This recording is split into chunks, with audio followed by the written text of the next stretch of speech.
Бисмиллахир-рахманир-рахим. Хочу поделиться одним замечательным хадисом, в котором четко и ясно иллюстрируется братская связь. فقد روى الطبراني عن ابن عمر رضي الله عنهما أن رجلا جاء إلى النبي صلى الله عليه وسلم فقال: يا رسول الله، أي الناس أحب إلى الله وأي الأعمال أحب إلى الله. Ат-Табарани передает от Ибн Умара, ради Аллаху анхума, что один человек пришел к пророку, саллаллаху алейхи вассалям, и сказал: «О посланник Аллаха, кто из людей самый любимый для Аллаха и какие дела самые любимые для Аллаха?» فقال رسول الله صلى الله عليه وسلم: أحب الناس إلى الله تعالى أنفعهم للناس.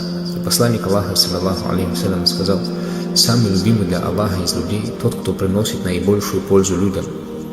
وأحب الأعمال إلى الله تعالى سرور تدخله على مسلم أو تكشف عنه كربة أو تقضي عنه دينا أو تطرد عنه جوعا. А самый любимый для Аллаха дела – это радость, которую ты приносишь мусульманину, или беда, которую ты помогаешь ему преодолеть, или долг, который ты за него погашаешь, или голод, который ты помогаешь ему утолить. ولأن أمشي مع أخ في حاجة أحب إلي من أن أعتكف في هذا المسجد يعني مسجد المدينة شهرا.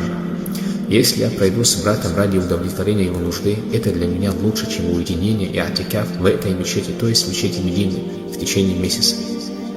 ومن كفى غضبه ستر الله عورته. Кто сдерживает свой гнев, Аллах покроет его прегрешение.